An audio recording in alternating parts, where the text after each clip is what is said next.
how fragile our entire supply chain ecosystem is.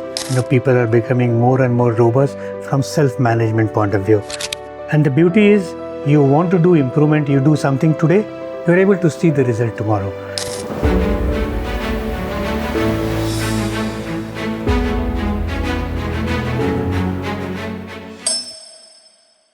Hello everyone, welcome to Corporate Citizen Conversation. I'm your host Avinash Rajput, and today we have a very interesting guest.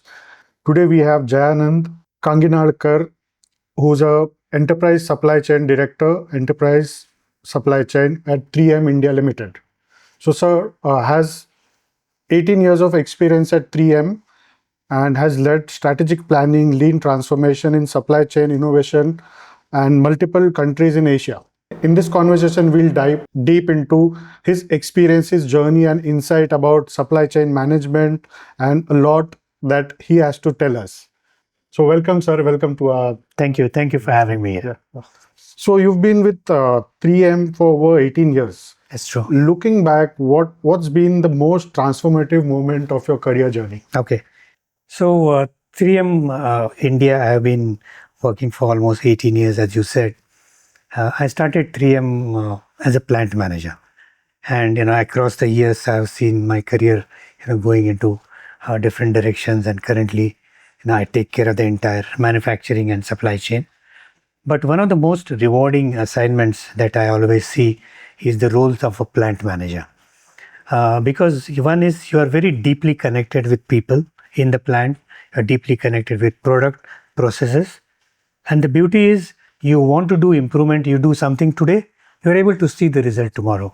So that interaction and that ability to constantly strive to do something good in an environment which you have, I will say control to a large extent as a plant manager. I think that was one of my most rewarding career profiles. Okay. So you've been handling supply chain and manufacturing across the country, sales over, $500 million. Yeah. So, what's the biggest challenge of managing such a vast? Yeah. So, 3M is a very complex organization in the sense of we have a vast array of diversified products, and each product has its unique manufacturing process and technologies and different market segments. So understanding of these, taking care of that large number of SKUs or products, and still producing those products to required quality, required cost, and delighting customers day over day. I think that is what is the most interesting part of this role. So supply chain management has become a buzzword, especially after pandemic. Yeah. So from your perspective, what's the biggest lesson global businesses learned from that crisis? Yeah. So one is, how fragile our entire supply chain ecosystem is. So one of the learnings is in terms of, as you can see across the years, across industries, people are becoming more and more robust from self-management point of view. So, creating redundancies, creating alternate supply chains, trying to make the entire supply chain more resilient, shock-proof in terms of having different, pathways so that lines are running. I think that is one of the learnings which, is coming out of post-pandemic behaviors. So if you have to pick one in supply chain management between speed, cost, and sustainability, what would company like 3M would prioritize? Yeah. In terms of the market condition or market scenario today. Yeah. So the speed is absolutely an essential thing, because if you are doing cost control, you are doing product development, or you are supplying products, the speed or the agility with which you run this entire supply chain is very important. And the markets will, the organization will succeed based on its ability to be agile. And I think that's one of the most fundamental things that I will really opt for. So technology is changing in manufacturing rapidly. Yes. With emerging tech, do you think what will be the biggest thing that will impact in the next 5 years? Yeah. So one is with the advent of AI and data analytics, I think we'll get much more insights in terms of how the data is, there is a lot of data that the system generates, especially in supply chain environment and manufacturing environment. A lot of data gets generated. So meaningfully synthesizing that data and using that data, analyzing that data, so that we are able to improve our overall operational efficiency. I think that will be a very exciting applications of AI that I can see coming up. So, like you mentioned, AI, and there's a lot of panic that's happening in the market that Yes. AI will take away jobs. So, what's your take on it? Yeah, so of course, there will be certain areas that will have a more a stronger impact. Like for example, coding. That's one area where we will see a significant disturbance in terms of the job market. Wherever people are involved in creative content, you know.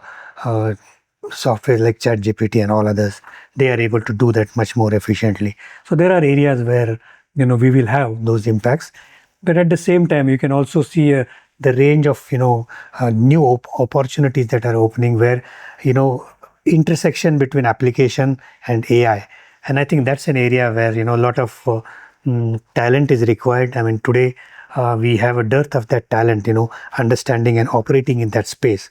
So there will be some areas where we will have impacts, but at the same time, as history has repeated, we'll also see some opportunities opening up in different areas. Right. So, what skill, according to you, youngsters should build if they want to excel in supply chain as a Yeah. supply chain management and get into a leadership role? Yeah.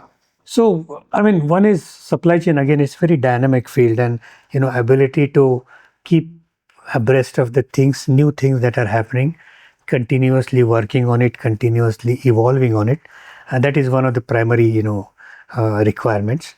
But having said that, whatever job that you are doing, I mean, as long as you are able to put passion into that job and do that well, I think you will really have a good career.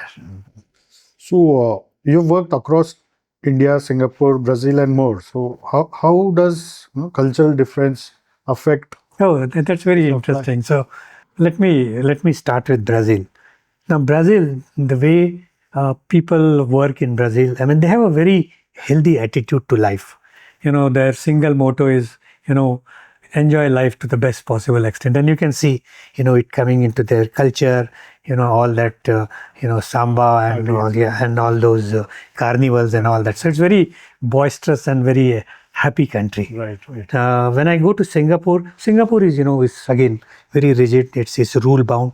People respect rules, but at the same time, people have transformed themselves just because of that sheer efficiencies that system has created.